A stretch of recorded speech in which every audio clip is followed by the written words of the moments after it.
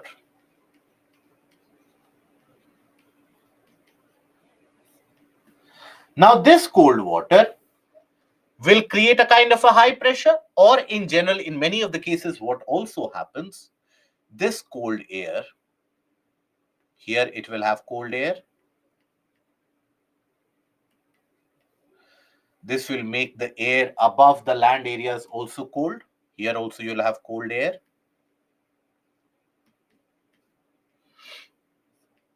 Here also you will have cold air. Now, above a particular height, you will have warmer air. Why on the ground you will have colder air?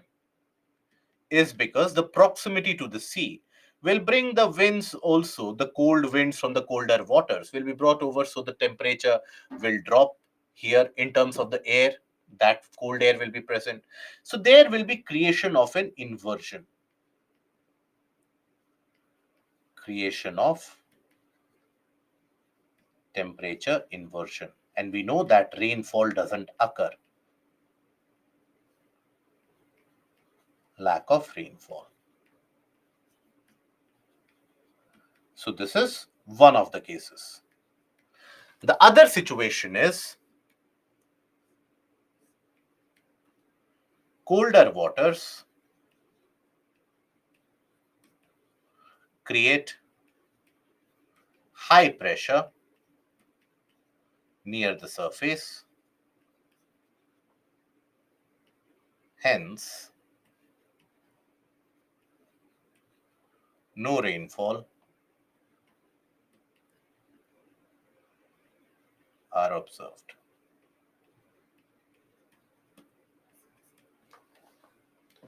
Rains are not observed in those areas.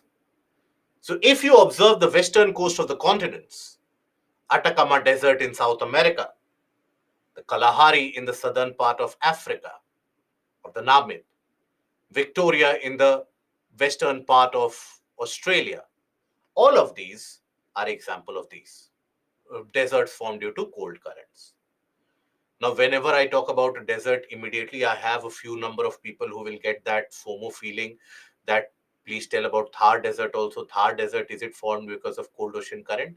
So while you are typing that question, please delete that question, because the formation of Thar has got nothing to do with the ocean currents, because Thar Desert is not across a coastline. Okay, so I hope that is not a confusion. Now, after that, we basically come to the portion of the Sargasso Sea. So in the region of northern Atlantic, you would have observed the presence of that Sargasso Sea. Now, what is that? Basically, you observe in the region of the high pressures, the subtropical high pressure belt around northern Atlantic, in the region in the region of subtropical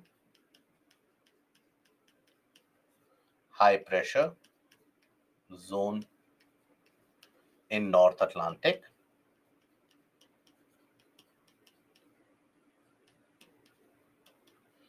to the west of Azores Island.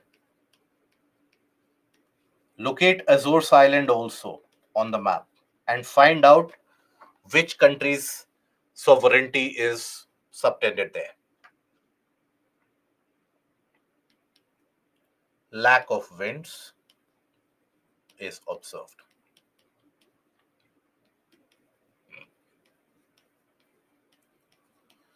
A general lack of wind pattern is observed. All around it, you have the ocean currents directed by the winds. But here, at the region of that anticyclonic high pressure, you don't have that kind of a wind motion.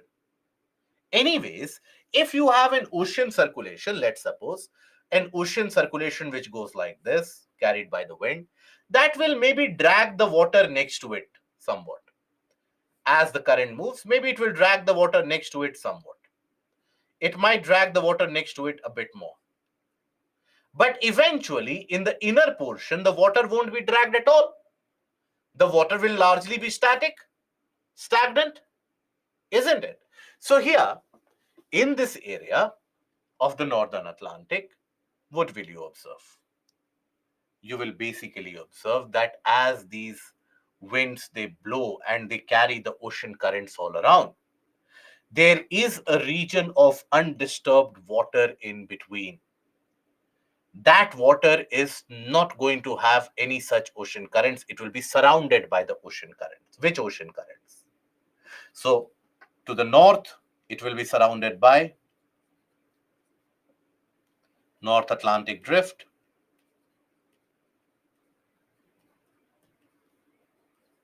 To the east or to the west, it will be bordered by the Gulf Stream.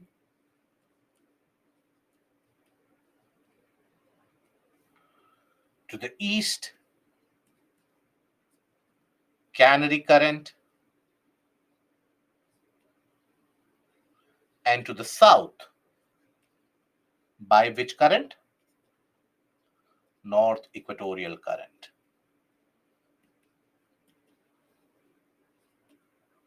So there is a water body which is surrounded by the ocean currents, but there you don't have any motion at all. So that is where, when you have the stagnant water in the tropics, that is when a lot of seaweeds, they start to grow. These are the brownish appearing seaweeds. Brownish seaweeds. Now these seaweeds, they can be good for biodiversity of that area, but they can turn out to be nightmare for the ships. The ships moving in this area, for navigation purposes, it can be a nightmare. It can get stuck into the hulls of the ships, the propellers, blades of the ships, and can cause navigation disasters. The Portuguese sailors, way back in the 15th century itself, they encountered these. And they named these, in Portuguese, these seaweeds, they are named as sargassum. That is the Portuguese name.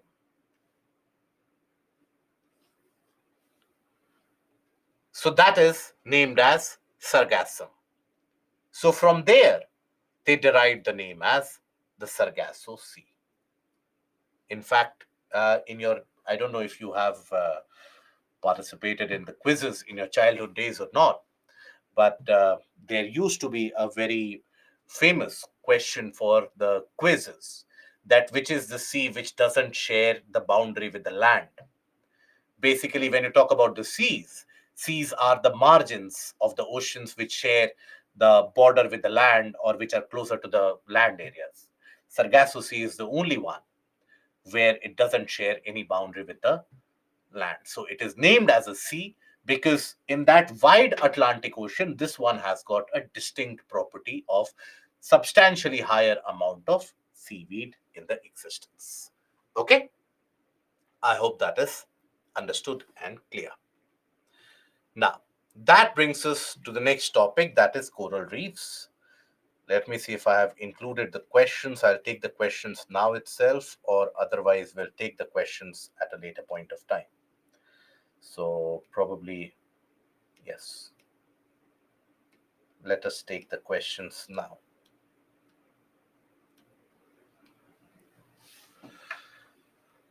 Read the questions carefully. I'll give you 1 minute. Let me know of the answer. It is algal species, Lakshmi. A kind of a plant species, yes. Consider the following statements.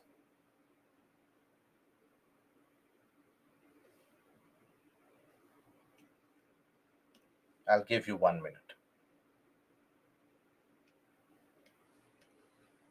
Simple question.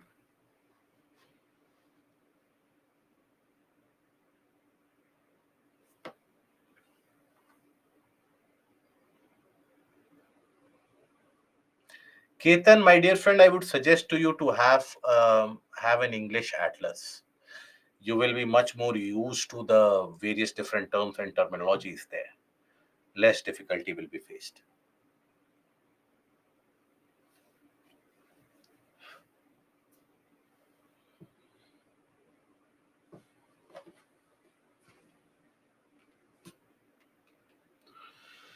Aryan, Bermuda Triangle is basically, yes, one part of this region around Sargasso, but also the region around the Caribbean islands. That is where it is the Bermuda Triangle.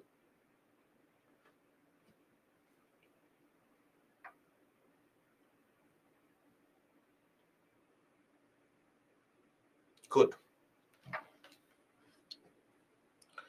Majority of you are correct, but I would be lying if I say that I did not. I expected actually more of you to get this correct, but nonetheless, in the tropical zone, western section of the oceans, right?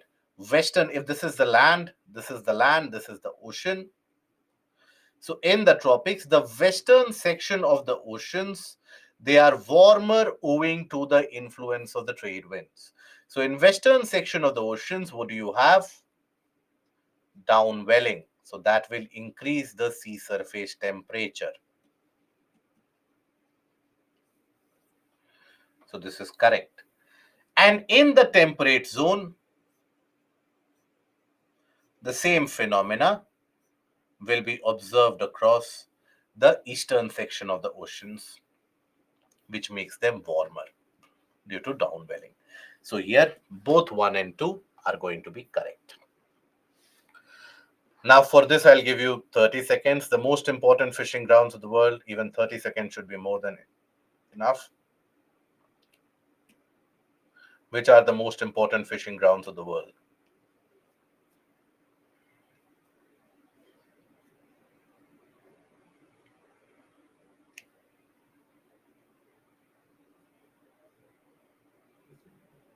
All of you should get it correct, my dear friend. Unless and until you have put the session on mute, all of you should get it correct. Otherwise, I'll pick up the names of those who have given the incorrect answer in these.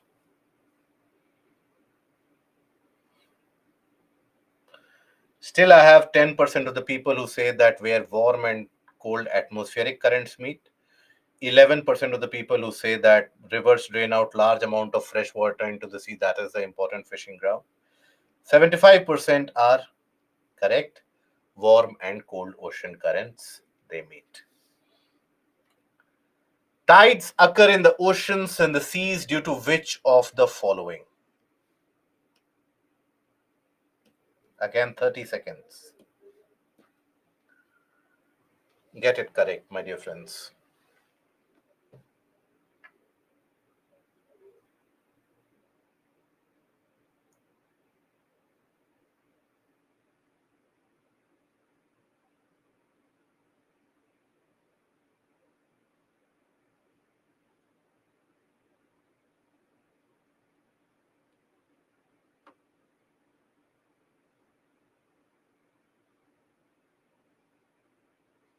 Good. Gravitational pull of the sun, the gravitational pull of the moon, as well as the centrifugal force of the earth. All of them are responsible for the generation of tides. This is the portion of the corals you have not discussed.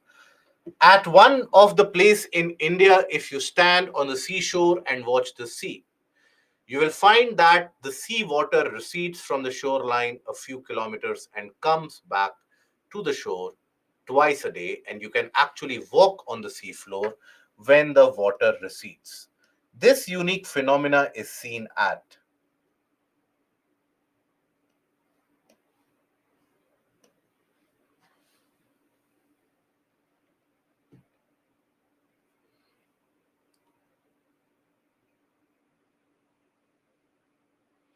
So this, my dear friend, marks the end of the conceptual portion of geography. From here, you don't have a much of the conceptual portions. From here, the factual portions of Indian geography, economic, human geography, etc. begins. Most of that will be associated with the portion of current affairs. So it is basically in the region of Chandipur in Odisha where you observe this phenomena. Okay, now the portion of the corals. Now, coral reefs are the things that you will study in detail, even in the portion of your environment ecology, where you will study the portion of the coral bleaching, etc., in significant detail. Here, we are going to study it from the geographical point of view. So, here for your examination, you should be aware about what is a fringing reef, what is a barrier reef, what is an atoll. When you have the situation in Maldives, Lakshadweep, etc., becoming very important, both of them are atolls. So the entire discussion around atolls becomes important for this year. This year, you might have a direct question asked from the region of atolls. So that is basically where you can have the relevance. So here we will cover the geographical aspect of it. Okay. Uh, Leaderboard. Okay. This is the leaderboard.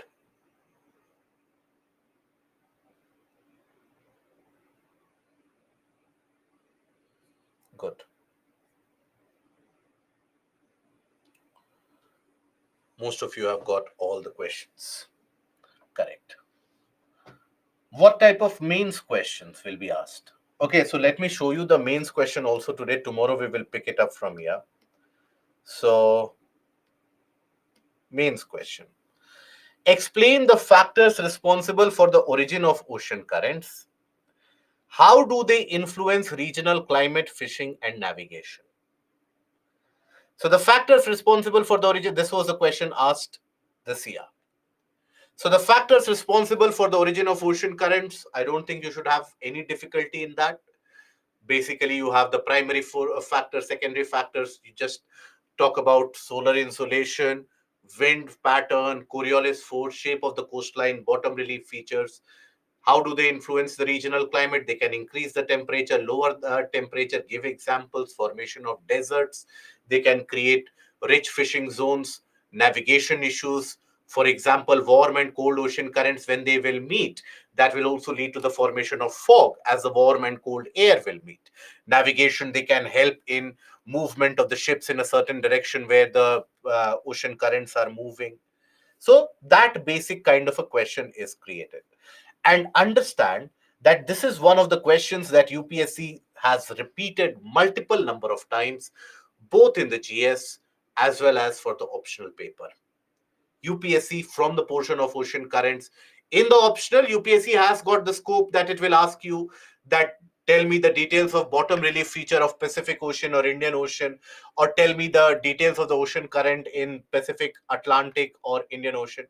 In GS, UPSC refrains from asking you a question that tell me about the ocean currents of the Atlantic or the Indian. Sometimes it has asked.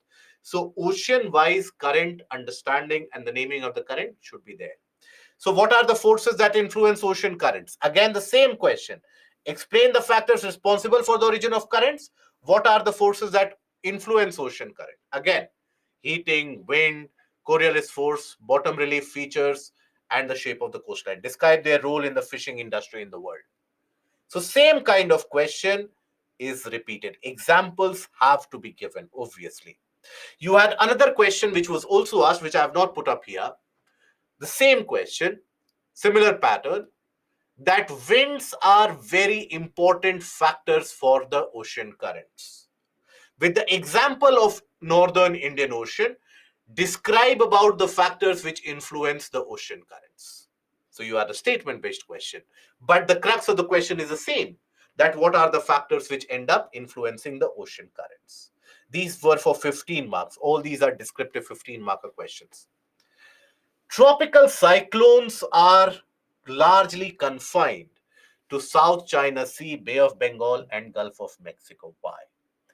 I hope now you will be able to give a detailed answer. Okay? First of all, these areas, they are smaller, surrounded by land masses. Temperature goes very high. Secondly, here you have downwelling because of onshore movement of the trade winds in all these three areas. Thirdly, during the conditions of, and each of them you have to elaborate, possibly with the help of a diagram. Thirdly, You also have to talk about the fact that how in these regions you have the stratification of the ocean water because of the freshwater influx. That is also a major role. That also plays a major role. So these are the factors that you have to delineate. Okay, right? And in the case of Bay of Bengal and South China Sea, also include the portions of the neutral case of IOD, negative phase of IOD, the normal Walker circulation, La Nina phase of Walker circulation. All of these will promote occurrence of tropical cyclones in this area. So make your answer multi-dimensional, include points if needed. If let's suppose, and you have to assess it yourself, that if writing by paragraphs basically means that lot of space and words are consumed, but the meaning conveyed is small, move and switch over to the point wise. You have to convey that meaning in the shortest time and the shortest word limit. Account for variations in ocean salinity and discuss its multi-dimensional effects. So oceanic salinity, we do know that you have to talk about the variations in oceanic salinity, both horizontal and vertical variations. So at the region of equator, at the region of the tropics, at the region of the poles, why there is that variation. Give example of Mediterranean, Red Sea, etc., where the salinity level is very high. The region of Bay of Bengal, South China Sea, salinity level is very low due to influx of river water. The region of the Arctic experiences seasonal variation in salinity due to freezing and melting. Okay, so all these examples need to be given. Talk about that variation in salinity at the bottom level, it is fixed around 35 parts per thousand. So there is that layer of halocline. Now, multidimensional effects, it can influence the life beings in that area. The kind of species which live in that region of high salinity will be very restricted. The kind of species that will live in the areas of mixed saline water will be very different. It can induce a thermohaline circulation by the impact of salinity difference. These are the factors you have to describe. Okay. Centrifugal and centripetal force, very simple. When you have an object moving in a kind of a circular direction or circular motion, the force exerted towards the center or force felt towards the center is centripetal. The force acting away from the center, that is centrifugal. This is centrifugal. This is centripetal. It is, excuse me, it is a combination and a balance between these two, due to which the object is able to maintain its balance and move in circular motion. Kennedy, upwelling and downwelling. So it has been discussed in detail in the portion of module 10. So kindly look at the recordings of El Nino, La Nina circulation, but in simple terms, I'll tell you. Let's suppose here you have water.